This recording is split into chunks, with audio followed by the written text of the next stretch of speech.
Welcome back, sir. All systems for gaming will be prepared in a few. Hi everyone.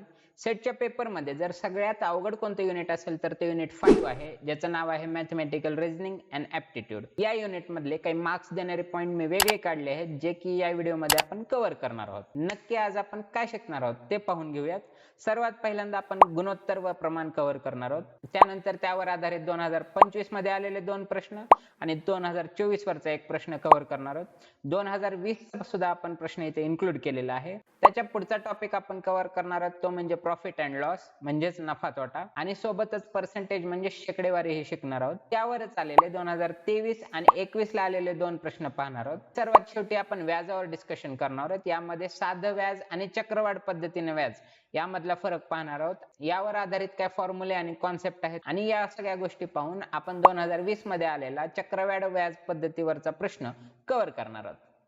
मेरे को तो ऐसा धक धक हो रहा है मेरे को भी जर तुम्ही अजूनही अभ्यासाला सुरुवात केली नाही तर तो सुधर जाओ, सुन लो मेरी बात, ठीक है? स्टार्टिंगला आपण गुणोत्तर व प्रमाण शिकणार आहोत. यामध्ये गुणोत्तराचा असा अर्थ होतो की 2 गोष्टीची तुलना करणे म्हणजे गुणोत्तर. जसं की लहानपणी ऐकलेलं असतं की देखो शर्माजी का बेटा कैसे पढ़ाई कर रहा है. इथं आपली आणि शर्माजीच्या मुलाची तुलना होते. ती तुलना म्हणजेच गुणोत्तर आहे. गुणोत्तराला इंग्लिशमध्ये रेशो म्हणून ओळखतात. हा रेशो 2 प्रकारे आपल्याला दाखवता येतो. A/B किंवा A/B ह्या पद्धतीने सुद्धा आपण रिप्रेझेंट करू शकतो. गुणोत्तरामध्ये 2 गोष्टीला घेतलं जातं. एक गोष्ट अंशामध्ये ठेवली जाते आणि दुसरी छेदामध्ये ठेवली जाते, आणि हे याचं एक रूप आहे. प्रमाणामध्ये मात्र नक्की काय होतं पाहून घेऊयात की जर 2 गुणोत्तरे समान असतील तर त्याला प्रमाण म्हणतात. आता A आणि B चं एक्झाम्पल आपण इथं पाहिलेलं होतं. जर A आणि B चा रेशो हा C आणि D सोबत असेल, इथं C आणि D मी शो केलेला आहे, या सोबत असेल तर काय होतं, या दोन्ही रेशोला आपण कंपॅरिझन करू शकतो आणि त्याला आपण प्रोपोर्शन म्हणतो किंवा प्रमाण म्हणतो. प्रमाणाच्या 2 पद्धती असतात. कोणत्या तर बघा, डायरेक्ट प्रोपोर्शन आणि इनडायरेक्ट प्रोपोर्शन. डायरेक्ट प्रोपोर्शन मध्ये काय होतं की एखादी गोष्ट जर वाढत असेल तर दुसरी गोष्ट वाढत जाते. जसं की साखर जास्त खाल्ली की डायबिटीज जास्त होतो. त्याचप्रमाणे एक्सलेटर जास्त वाढवलं तर स्पीड ही जास्त वाढते, म्हणजे ते डायरेक्टली प्रोपोर्शन आहे. आणि इनव्हर्स प्रोपोर्शन मध्ये मात्र एखादी गोष्ट जर वाढत गेली तर दुसरी गोष्ट कंपॅरेटिव्हली कमी होते. जसं की मी गाडीची स्पीड वाढवली तर मी कमी वेळेत पोहोचतो. म्हणजे इथं स्पीड आणि वेळ या दोघंही इनव्हर्सली प्रोपोर्शनल असणाऱ्या गोष्टी आहेत. पण सर एक्झाम मध्ये आपल्याला नक्की काय उपयोगी पडतं तर ते इथं मी खाली शो केलेलं आहे. वरती जे एक्झाम्पल घेतलेत त्यालाच धरून पाहूयात की A/B हा एक रेशो आहे, C/D हा एक रेशो आहे, आणि या 2 रेशोंना आपण काय म्हटले तर इक्वल म्हटले. हे 2 रेशो असतील तर आपण इथं तिरकस गुणाकार करू शकतो. म्हणजे इथं A गुणिले D आणि B गुणिले C या 2 गोष्टी आपण मिळवू शकतो. मोस्टली तुमच्या एक्झाम मधल्या गोष्टी या तिरकस गुणाकारानंच सॉल्व्ह होणार आहेत, हे तुम्ही लक्षात ठेवा. इथं गुणोत्तर म्हणजे 2 गोष्टी एकमेकांच्या तुलनेत कशा आहेत, आणि प्रमाण म्हणजे 2 गुणोत्तर आहेत ते एकमेकाशी समान आहेत हे दाखवणे. रेशो आणि प्रोपोर्शन मध्ये सर्वात महत्वाची गोष्ट काय आहे तर ती क्रम आहे. जर तुमचा क्रम चुकला तर तुमचं गणित हे चुकणार आहे. जसं एक्झाम्पल मध्ये दाखवल्याप्रमाणे A/B इक्वल टू C/D आहे, म्हणून त्यांचा तिरकस गुणाकार तसा आला. पण A/B इक्वल टू D/C जर ठेवलं तर तो तिरकस गुणाकार काहीसा वेगळा मिळतो आणि त्यामुळे आपलं उत्तर चुकू शकतं. म्हणून तुम्ही प्रश्न वाचताना क्रम काय आहे हे लक्षात ठेवणं गरजेचं आहे. गाडी शिकत असताना फक्त एक्सलेटर कसं वाढवायचं आणि बॅलन्स कसं करायचं या गोष्टी वाचून कळणार नाहीत, तर ते मागं बसून शिकावं लागेल. आणि म्हणूनच काही एक्झाम्पल आपण पाहणार आहोत. त्यासाठीच रेशो आणि प्रोपोर्शनचे काही एक्झाम्पल आपण पाहूयात, आणि ते एक्झाम्पल मी कसे सॉल्व्ह करतो ते तुम्ही ऑब्झर्व करा, जेणेकरून की एक्झाम मध्ये पण तुम्हाला तसं सोडवता येईल. अगदी रिसेंट इयरचा प्रश्न आपण पाहूयात. एका कंपनीमध्ये शांता, कांता व भ्रांता यांचा 3:5:1 या प्रमाणात सहभाग आहे. त्या कंपनीच्या ठराविक वर्षातील ₹3,33,333 या नफ्यामध्ये कांताचा हिस्सा किती रुपये आहे. हा प्रश्न आपण इंग्लिश मध्ये पण पाहूयात. In a company shares of Shanta, Kanta and Bhranta are in a ratio 3:5:1. The profit of company in a certain year is 3,33,333. How much is the profit of in a rupee? कांताचा इथं रुपयामधला हिस्सा आपल्याला विचारला आहे.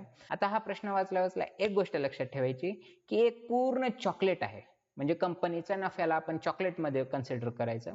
आणि या चॉकलेटमध्ये 3 हिस्से पडलेत. कोणाचा? शांताचा, कांताचा आणि भ्रांताचा. आणि आपल्याला कांताचा हिस्सा हा रुपयामधला विचारलेला आहे. इथं प्लॅन ऑफ ऍक्शन काय असलं पाहिजे की लगेच रेशो आपण लिहून घ्यायचा 3:5:1, म्हणजे 3 रेशो हे आहेत. आता 3 रेशोची बेरीज आपण पहिल्यांदा करणं गरजेचं आहे. 3 आणि 5 8, 8 आणि 1 9, ही 9 बेरीज आहे. प्रश्नामध्ये आधीच आपल्याला सांगितलेलं आहे की हा पूर्ण नफा किती आहे, तर 3,33,333. या नफ्याला आपण नक्की किती हिस्से झालेत त्याच्यानं डिवाइड करायचे. मग इथं तिघांची बेरीज किती होती? 9. या 9 न डिवाइड केल्यानंतर उत्तर किती येतं? 9 1 9, 9 त्रिक 27, म्हणजे उरले 6 आणि 63 झाले. 9 7 63, हातचा उरला 0.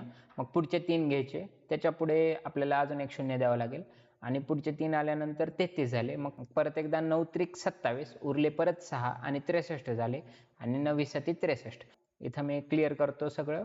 याचं उत्तर किती आलेलं आहे, तर 37,037. मग हे उत्तर काय आहे, तर एका हिश्श्याचं रुपयामधलं कन्व्हर्जन आहे. प्रश्नामध्ये मात्र आपल्याला काय विचारले की कांताचा हिस्सा विचारलेला आहे. तर कांताचा हिस्सा इथं किती आहे, इथं मी हे सगळं खोडतो. कांताच्या हिश्श्याचा रेशो 5 आहे. म्हणजे या रुपयाच्या आलेल्या उत्तराला आपल्याला कितीनं?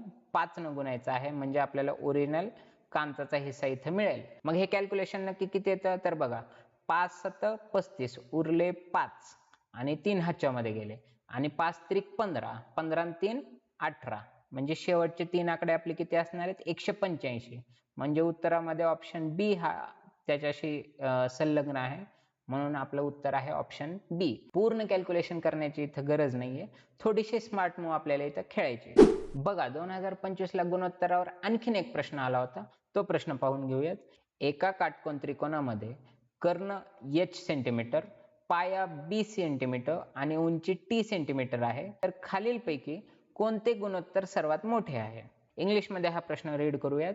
In a right angle triangle we have 3 slides of lengths, namely hypotenuse h centimeter, base b centimeter, base b centimeter and height t centimeter. Then which of the following ratios is the longest? इथं आपण प्रॉब्लेमला व्यवस्थितपणे पाहूयात. थोड्याशा मॅथमॅटिक्सच्या गोष्टी आपल्याला माहित असल्या पाहिजेत. कशा? तर बघा हा काटकोन त्रिकोण मी काढलेला आहे. या काटकोन त्रिकोणामध्ये कर्ण h म्हटलंय, पाया b म्हटलंय आणि उंची मात्र टी सांगितलेली आहे. त्याप्रमाणे हा ट्रायंगल मी आखून घेतलेला आहे. आता इथं काटकोन त्रिकोणाची सर्वाधिक मोठी बाजू कोणती असते, तर ती आपल्याला माहिती आहे, 8वीच्या पुस्तकात सुद्धा आहे. तर ती आपली ही कर्णवाली बाजू असते.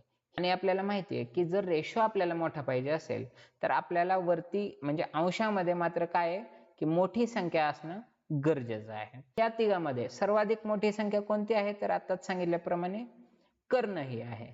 म्हणजे कर्ण जिथं वर असेल ते आपलं मोठं गुणोत्तर असणार आहे. आणि ऑप्शन वर जर आपण नजर फिरवली तर ऑप्शन ए मध्ये आपल्याला h म्हणजेच कर्ण वरती दिसतोय आणि तो आपला करेक्ट ऑप्शन आहे.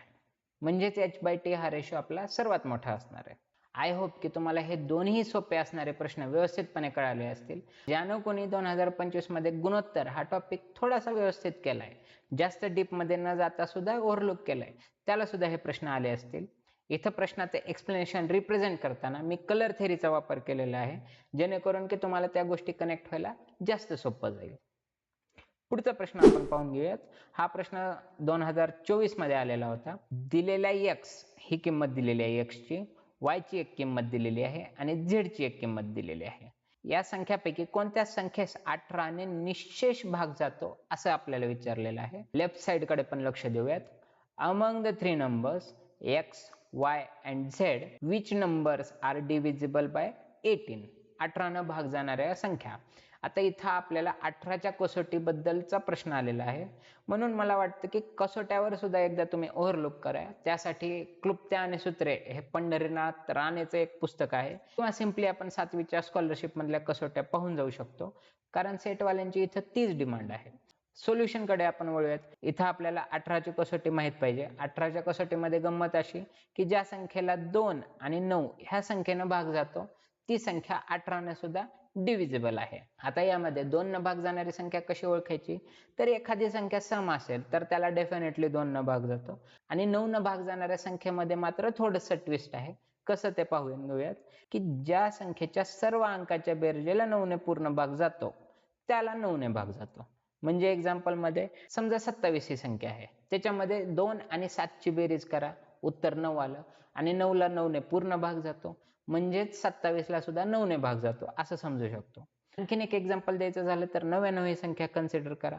इथं 9 अधिक 9 या दोघांची बेरीज केल्यास 18 उत्तर येतं. 18 ला 9 ने पूर्ण भाग जातो का, तर हो, म्हणजे 99 या संख्येला सुद्धा 9 ने पूर्ण भाग जातो. बघा मग आता 18 ची कसोटी क्लिअर झाली. आपल्याला काय शोधायचे की x, y आणि z या 3 संख्या आहेत, याला 18 ने भाग जातो. मग आता आपल्याला काय शोधायचे की x, y आणि z या 3 संख्या दिलेल्या आहेत, या 3 संख्याला 18 ने भाग जातो का हे पाहायचंय. मग सर्वात पहिल्यांदा आपण पाहूयात की या संख्येला 2 ने भाग जातो का.